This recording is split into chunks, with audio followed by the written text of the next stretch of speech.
नमस्कार, मैं हूं रत्नाकर त्रिपाठी। खास खबर खास नज़र कार्यक्रम में आज बात बिहार की। इस राज्य में विधानसभा चुनाव की तारीखों का आज ऐलान हो गया है। वहां 3 चरणों में विधानसभा चुनाव 28 अक्टूबर से 7 नवंबर तक होंगे। पहले चरण 28 अक्टूबर को 16 जिलों में 71 सीट पर वोट डाले जाएंगे। 3 नवंबर को अगला चरण होगा जिसमें 17 जिलों की 94 सीटों के लिए मतदान होगा। तीसरा और आखिरी चरण 7 नवंबर को रखा गया है। उस दिन बिहार के 15 जिलों में 78 सीट पर चुनाव होंगे। राज्य की मतगणना 10 नवंबर को होगी, यानी 11 नवंबर तक राज्य का नया सियासी परिदृश्य साफ होने की शुरुआत हो सकती है। इसमें खास तौर से मुख्यमंत्री नीतीश कुमार और विधानसभा में विपक्ष के नेता तेजस्वी यादव के बीच मुकाबला होगा। यूं तो नीतीश अब एक बार फिर एनडीए के साथ हैं, लेकिन उनकी पार्टी जनता दल यूनाइटेड और लालू प्रसाद यादव की राष्ट्रीय जनता दल के बीच बहुत पहले से ही तलवारें खिंची हुई हैं। महागठबंधन के जरिए एनडीए को शिकस्त देने की कोशिश कर रहे तेजस्वी यादव की मुश्किलें नीतीश कुमार के मुकाबले कुछ अधिक दिखती हैं। तेजस्वी के पिता लालू प्रसाद यादव के जेल में होने से आरजेडी की मास अपील वाला फैक्टर कुछ कमज़ोर हुआ है। उस पर हाल ही में इस दुनिया से अलविदा कहने वाले कद्दावर आरजेडी नेता रघुवंश प्रसाद के बगावती तेवरों का भूत तेजस्वी के वर्तमान के लिए संकट बढ़ा सकता है। आरजेडी के कई विधायक नीतीश की पार्टी में जा चुके हैं। बहुत से दिग्गज नेता भी तेजस्वी की अगुवाई को ज़्यादा तवज्जो नहीं दे रहे हैं। महागठबंधन की कोशिशों को जीतन राम मांझी ने भी झटका दिया है। इधर नीतीश कुमार की क्लीन इमेज का एनडीए को फ़ायदा मिलना तय दिख रहा है। उस पर बड़ा फैक्टर ये भी कि प्रधानमंत्री नरेंद्र मोदी भी एनडीए की संभावनाओं को और मजबूत करने के लिए इस राज्य पर खास फोकस कर चुके हैं। तो कैसा होगा बिहार का चुनावी घमासान और कैसे हैं वहां के आज के हालात? आइए विस्तार से ये सब समझते हैं।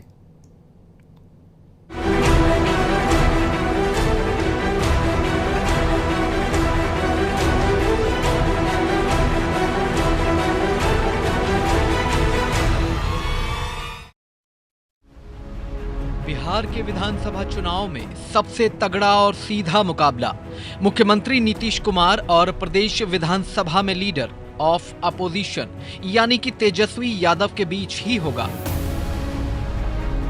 और कोई समय होता तो तेजस्वी की जगह उनके पिता लालू प्रसाद यादव राष्ट्रीय जनता दल की अगुवाई करते नजर आते, मगर लालू चारा घोटाले में दोषी ठहराए जाने के बाद जेल में बंद हैं। उस पर उनकी तबीयत भी लगातार खराब चल रही है, जिससे तेजस्वी यादव की जिम्मेदारी बहुत अधिक बढ़ गई है। मामला इसलिए भी बहुत अहम हो जाता है कि तेजस्वी के लिए नीतीश कुमार से हिसाब चुकाने का ये एक बहुत बड़ा मौका है, क्योंकि ये नीतीश ही हैं जिन्होंने लालू यादव के कुनबे की सियासी जमावट को तितर बितर करके रख दिया। बीते विधानसभा चुनाव में लालू ने अपने बेटों तेजस्वी और तेज प्रताप की राजनीतिक पारी की धमाकेदार शुरुआत करवाई थी। नीतीश सरकार में तेजस्वी उप मुख्यमंत्री थे और तेज प्रताप स्वास्थ्य जैसा भारी भरकम मंत्रालय देख रहे थे। ऐसे हालात के बीच लालू एक चूक कर गए। उन्होंने सरकार में सुपर चीफ मिनिस्टर की तरह दखल देना शुरू किया। इसी बीच लालू के कुनबे के खिलाफ सेंट्रल एजेंसीज की जांच का तबाड़तोड़ दौर शुरू हो गया। ज्यों ही आईआरसीटीसी के होटलों से जुड़े एक मामले में लालू सहित पत्नी राबड़ी और तेजस्वी के खिलाफ प्रकरण दर्ज हुआ, नीतीश को मौका मिल गया। उन्होंने इस्तीफा दिया और बेहद नाटकीय अंदाज में अचानक भाजपा के समर्थन से वो फिर मुख्यमंत्री बन गए। लालू का परिवार सत्ता से दूध की मक्खी की तरह बाहर कर दिया गया। इसके बाद से इस परिवार के सियासी नक्षत्र जो बिगड़े, तो यह सिलसिला अब तक थमा नहीं है। तेज प्रताप यादव अपने वैवाहिक जीवन के टूटने के बाद सामान्य नहीं हो पाए हैं। राबड़ी पर तेज प्रताप की पत्नी ऐश्वर्य से प्रताड़ना के आरोप लगाकर उनकी छवि को धूमिल करने का बंदोबस्त कर दिया है। इन सब घटनाओं के मूल में नीतीश कुमार ही माने जाते हैं। इसलिए तेजस्वी की कोशिश है कि राज्य के महागठबंधन की सरकार बनाकर नीतीश से हिसाब चुकता कर सकें। इसके लिए वो किसी भी हद तक जाने पर आमादा दिख रहे हैं। कुछ समय पहले पार्टी के कार्यकर्ता सम्मेलन में तेजस्वी ने अपने पिता और मां के कार्यकाल के दौरान हुई गलतियों के लिए सार्वजनिक रूप से माफी भी मांगी। जाहिर है कि तेजस्वी को अतीत का प्रेत बुरी तरह डरा रहा है। इधर संकट यह भी है कि महागठबंधन में भी गांठें दिख रही हैं। पूर्व मुख्यमंत्री जीतन राम मांझी गठबंधन से गुरेज कर रहे हैं। बाहुबली पप्पू यादव जिसका पलड़ा भारी होगा, उसी की तरफ जाने में शायद ही कोई संकोच करें। इधर रामविलास पासवान के लिए ये चुनाव बेटे चिराग पासवान की सियासी रोशनी को बढ़ाने का अहम मौका बन गया है। चिराग ने कुछ समय पहले तक सीट बंटवारे को लेकर एनडीए पर दबाव बनाने की कोशिश की थी, मगर वो उसमें पूरी तरह कामयाब नहीं हो सके। कांग्रेस की इस राज्य में स्थिति में बीते चुनाव की ही तरह कोई खासा सुधार नहीं आ सका है। उसे लालू यादव का ही मुंह ताकना पड़ सकता है। रालोसपा के उपेंद्र कुशवाहा की स्थिति भी फिलहाल जिधर बम उधर हम वाली ही दिख रही है। तो इस बहुकोणीय फैक्टर्स के बीच बिहार में विधानसभा चुनाव की गहमा गहमी बहुत रोचक मोड़ पर पहुंच गई है। प्रधानमंत्री नरेंद्र मोदी ने हाल ही में इस राज्य को अरबों रुपए की सौगातें देकर जता दिया है कि बीते विधानसभा चुनाव की ही तरह वे एक बार फिर इस राज्य के लिए पूरी ताकत झोंकने जा रहे हैं। तो सियासी चौसर पर अपने अपने लाभ की जमावट हो रही है और अब देखने वाली बात यह है कि बिहार में सियासी बहार किसके हिस्से में आएगी। बिहार का पिछला चुनाव सबको याद होगा। भारी कश्मकश का माहौल, एक तरफ खुद प्रधानमंत्री नरेंद्र मोदी और दूसरी तरफ उनका मुकाबला लालू प्रसाद यादव और नीतीश कुमार की जोड़ी से था। मोदी ने इस चुनाव को बिहार में माफिया राज की वापसी से जोड़ा, लोगों को चेताया कि यदि वहां एनडीए की सरकार नहीं बनी तो माफिया राज की वापसी हो सकती है। एक मौके पर मोदी ने यह तक कह दिया कि लालू और नीतीश जैसे लोग बिहार के डीएनए को खराब करने पर तुले हुए हैं। जवाब में लालू और नीतीश ने बिहार से हजारों लोगों के डीएनए सैंपल दिल्ली भेजकर बहुत बड़ा सियासी दांव खेला और आखिरी में जीत लालू और नीतीश की ही हुई। लेकिन ये दोस्ताना ज़्यादा समय नहीं चल सका। लालू की सरकार में दखलंदाजी से नीतीश वैसे ही नाराज़ थे और जैसे उनके कुनबे के खिलाफ केसेस दर्ज हुए, नीतीश ने इस बात पर दबाव बनाया कि तेजस्वी यादव इस्तीफ़ा दे दें। न तेजस्वी को इस्तीफ़ा देना था, न नीतीश को इस गठबंधन को आगे लेके जाना था, इसलिए उन्होंने इस्तीफ़ा दिया और अब वो भारतीय जनता पार्टी के सहयोग से फिर से मुख्यमंत्री बन गए हैं। बिहार के पिछले चुनाव यानी सन 2015 के चुनाव से लेकर इस बार तक के चुनाव में कितना अंतर आया है, ये हमें बताएंगे वरिष्ठ पत्रकार और राजनीतिक विश्लेषक लव कुमार मिश्रा जी। लव कुमार मिश्रा जी भोपाल, मध्य प्रदेश और छत्तीसगढ़ सहित कई राज्यों में पत्रकारिता के बहुत स्थापित नाम के रूप में पहचाने जाते हैं। इन दिनों वो पटना में ही सेवाएं दे रहे हैं। हमने बिहार के चुनाव को लेकर लव कुमार मिश्रा जी से बात की, उन्होंने जो कहा वो आप खुद सुनिए। 2015 के चुनाव से 2020 का चुनाव इस मामले में डिफरेंट रहेगा कि 2015 में जनता दल यू और आरजेडी ने साथ में मिलकर चुनाव लड़ा था और इस बार के चुनाव में जनता दल यू भाजपा के साथ है। 2015 में जनता दल यू और आरजेडी को 36% मत मिले थे, जबकि भाजपा को 24% मिले थे। अगर ये दोनों दल और साथ में पूर्व मुख्यमंत्री जीतन राम मांझी की हम पार्टी भी है, तीनों शामिल हो गए हैं, तो ये प्रबल संभावना व्यक्त की जा रही है कि एनडीए ही फिर दोबारा सत्ता में आएगी। आरजेडी की जितने भी सहयोगी दल थे धीरे धीरे छटक रहे हैं। पहले तो मांझी जी गए, बाद में आरएसपी के अध्यक्ष उपेंद्र कुशवाहा ने कल ही धमकी दे दी कि उनकी बेइज्जती की जा रही है आरजेडी नेतृत्व द्वारा, इसलिए वो भी अलग होंगे। एनडीए ने अपना मुख्यमंत्री बहुत पहले ही घोषित कर दिया और नीतीश कुमार के नेतृत्व में चुनाव लड़ने की घोषणा प्रधानमंत्री और अमित शाह दोनों ने कर दी थी। भाजपा तो 6 जून से ही वर्चुअल इलेक्शन कैंपेन मोड में है। जब पहले कैंपेन की शुरुआत की थी अमित शाह ने, उसके बाद जेपी नड्डा ने, फिर प्रधानमंत्री ने भी 5 वर्चुअल कैंपेन किए हैं।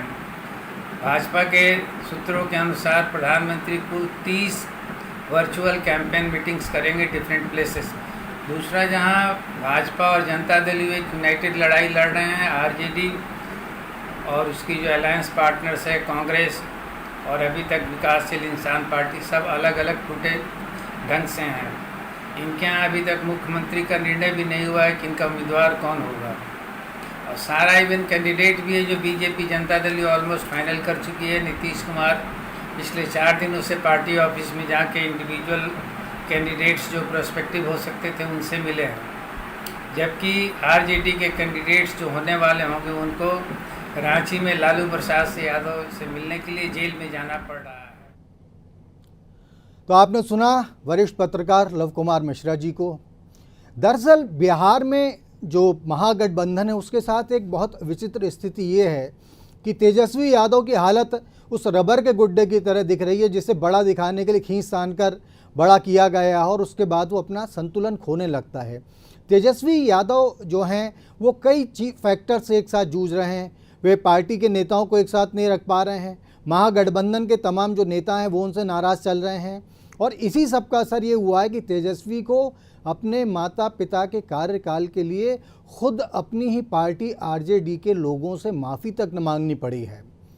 अब समस्याएं और बढ़ती तब चली जा रही हैं जब तेजस्वी के भाई जो हैं उनके तेज प्रताप यादव, उनके जो ससुर हुआ करते थे चंद्रिका प्रसाद राय, वो तक अब जनता दल यूनाइटेड में चले गए और अपनी बिटिया के अपमान का बदला लेने के लिए वो इस चुनाव में सारी की सारी ताकत लगा देंगे। और हम आपको बता दें चंद्रिका प्रसाद राय का भी वहाँ पर अच्छा खासा वोटर्स के बीच में असर है। जीतन राम मांझी, जैसा कि पता चल रहा है कि वो भी बहुत ज़्यादा इंटरेस्टेड नहीं है महागठबंधन के साथ जाने के लिए।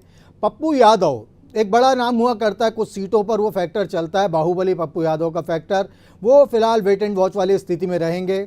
रामविलास पासवान और चिराग पासवान, निश्चित रूप से रामविलास पासवान की जहाँ तक बात है तो वो एनडीए की संभावनाओं को वहाँ और ज़्यादा मजबूत करेंगे। और एक बात यहाँ और याद दिला दें कि रघुवंश प्रसाद ने आरजेडी छोड़ने के जो अपना एक पत्र लिखा था लालू प्रसाद यादव को, जिसके लगभग 1 या 2 दिन बाद ही उनकी कोरोना से डेथ हो गई थी। रघुवंश प्रसाद का फैक्टर महागठबंधन ख़ास तौर से आरजेडी की संभावनाओं को बुरी तरीके से प्रभावित करेगा, क्योंकि कुछ विरोधी जो दल हैं, जो बाकी जो पार्टीज़ हैं, वो रघुवंश प्रसाद के उस लेटर को अपनी चुनाव प्रचार सामग्री का हिस्सा बना चुकी हैं, जिसमें उन्होंने लालू को लिखा था कि किस तरीके से राष्ट्रीय जनता दल अपने उद्देश्यों से भटक कर कमज़ोर हो चुका है। तो ये सारे जो फैक्टर्स बिहार में चल रहे हैं उनके बीच में लगता तो ऐसा ही है कि महागठबंधन के सामने महान गांठों वाला संकट अभी बहुत ज़्यादा है। तेजस्वी इससे कैसे निपट पाएंगे, ये उनके लिए एक बहुत बड़ी चुनौती होगी, क्योंकि वो परिवार भी उनका राजनीतिक स्तर पर कमज़ोर चल रहा है। उनकी बहन मीसा भारती जो राज्यसभा सांसद हैं और मीसा के पति के खिलाफ भी जांच चल रही है दिल्ली में। बड़े पैमाने पर ये कहा जा रहा है कि इन लोगों ने गलत तरीके से पैसा कमाया है। इन सारे फैक्टर्स के बीच बिहार के चुनाव में और क्या एंगल दिख रहे हैं, वहाँ कौन सा दल ज़्यादा ताकतवर दिख रहा है, इस पर हमने बात की डॉक्टर संतोष कुमार मानव से। डॉक्टर संतोष कुमार मानव जी मध्य प्रदेश सहित देश के कई हिस्सों में पत्रकारिता कर चुके हैं। फिलवक्त वो बिहार को ही अपना ज़्यादा समय दे रहे हैं। बिहार में मौजूद डॉक्टर संतोष कुमार मानव वरिष्ठ पत्रकार से हमने बातचीत की और उन्होंने जो कुछ कहा वो अब आप खुद सुनिए। बिहार में चुनाव की तिथियों की घोषणा हो गई है और बहुत साफ है कि इसके बाद चुनावी गतिविधियां जोर पकड़ेंगी। आरोप प्रत्यारोप का नया दौर शुरू होगा, प्रचार नए सिरे से प्रारंभ होगा। हालांकि पिछले 1 माह से तमाम राजनीतिक दल वहां प्रचार कार्य में जुटे थे, लेकिन अब जबकि चुनाव की तिथियों की घोषणा हो गई है, सब कुछ नए सिरे से शुरू होगा और बहुत आक्रामक तरीके से होगा। बिहार में कुल मिला के 2 गठबंधनों के बीच मुकाबला होगा। एक तो आरजेडी कांग्रेस का गठबंधन है और दूसरी ओर बीजेपी और जेडीयू का गठबंधन है। आज की तारीख में जेडीयू और बीजेपी का गठबंधन मजबूत स्थिति में दिखता है और इसका सबसे बड़ा जो एक प्लस पॉइंट है बीजेपी और जेडीयू के लिए कि आरजेडी के जो सबसे बड़े नेता हैं, जो क्राउड पुलर हैं, जिनका प्रभाव है, लालू यादव, वो जेल में बंद है। ऐसी स्थिति में कांग्रेस और आरजेडी के पास कोई प्रभावी नेता बचता नहीं है जो इस गठबंधन को लीड करे, प्रभावी तरीके से उनका कैंपेन चलाए। दूसरी ओर जेडीयू और बीजेपी के पास नेताओं की एक लंबी फौज है। प्रधानमंत्री नरेंद्र मोदी खुद तो प्रचार करेंगे ही, साथ में नीतीश कुमार हैं और बीजेपी के तमाम बड़े नेता हैं। कुल मिलाकर अगर आज की तारीख में बात करें तो जेडीयू और बीजेपी का पलड़ा भारी दिखता है। चुनाव हर घंटे या कहें कि हर मिनट चुनावी रणनीति और चुनाव की तस्वीर बदलती है, लेकिन आज की तारीख में अगर अभी की बात करें तो बीजेपी और जेडीयू का गठबंधन आरजेडी और कांग्रेस से मीलों आगे दिखता है और आप कह सकते हैं कि बिहार में अगली सरकार फिर से नीतीश कुमार के नेतृत्व में बीजेपी और जेडीयू की बनेगी। ये आज की तस्वीर है और कल कुछ भी हो सकता है। एक फैक्टर और जो बिहार को लेकर सामने आ रहा है वो ये है कि कांग्रेस यहाँ पर अपनी स्थिति में कोई सुधार नहीं कर सकी है। पिछले विधानसभा चुनाव में कांग्रेस ने जो भी यहाँ पर सफलता थोड़ी बहुत हासिल की थी, उसकी बहुत बड़ी वजह ये मानी गई थी कि लालू के जो जातिगत गणित चलते हैं उसके चलते इस पार्टी को कामयाबी मिली उन जगहों पर और नीतीश कुमार की स्वच्छ छवि का लाभ मिला। और ये बताते कि नीतीश कुमार उन बहुत कम मुख्यमंत्रियों में से शामिल है, 5 बार जो बिहार में मुख्यमंत्री पद की शपथ ले चुके हैं। नीतीश कुमार उन बहुत कम ऐसे लीडर्स में शामिल हैं जो इमेज के मामले में, जिसे हम करप्शन के मामले जिनको ख़ास तौर से कहा जाता है, उनके मामले में बहुत ही पाक साफ किस्म के आदमी हैं। यहाँ तक कि ये भी फैक्टर बीच में आया था कि वो अपने पद का, अपनी स्थिति का, अपने प्रभाव का, अपने बेटे तक को किसी किस्म का वहाँ पर बिहार में लाभ नहीं लेने देते हैं और पूरी तरीके से एक वो राजनीति कर रहे हैं जिसके चलते उन पर कोई भी ब्लॉट या दाग नहीं लगाया जा सकता है। अब एक बिल्कुल दाग विहीन नेता और एक ऐसा नेता जो दागदार इसलिए कह रहे हैं हम क्योंकि उस समय तक लालू यादव पे चारा घोटाले का शिकंजा कस चुका था।